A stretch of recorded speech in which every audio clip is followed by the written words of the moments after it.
बहुत समय पहले की बात है। एक छोटे से गांव में एक गरीब किसान रहता था। उसका नाम रामू था।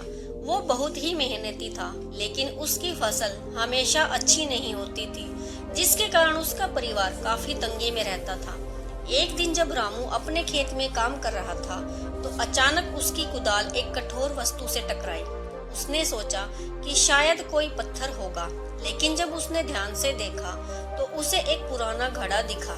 घड़ा काफी भारी था और दिखने में भी साधारण लग रहा था, लेकिन रामू को कुछ अजीब लगा। उसने घड़े को उठाया और घर ले आया और घर लाकर घड़े को अच्छे से साफ किया और उसे अपने घर के एक कोने में रख दिया।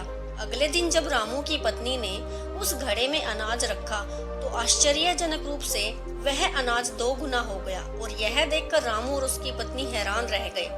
रामू ने सोचा कि यह साधारण घड़ा नहीं हो सकता। उसने अगले दिन कुछ और अनाज घड़े में डाला और फिर वही चमत्कार हुआ।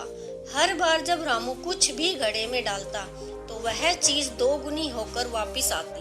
अब रामू समझ गया था कि यह एक जादुई घड़ा है जो हर चीज को 2 गुना कर देता है।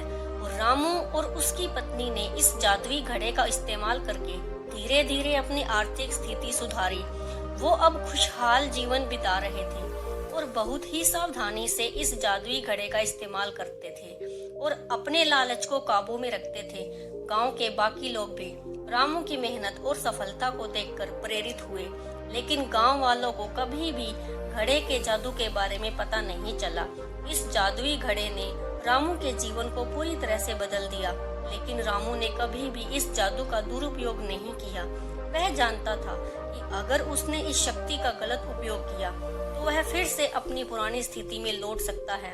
इसीलिए उसने घड़े की ताकत का उपयोग सिर्फ जरूरत की चीजों के लिए किया और संतोष पूर्वक जीवन बिताया। सीख: लालच कभी भी अच्छा नहीं होता। Thanks for watching.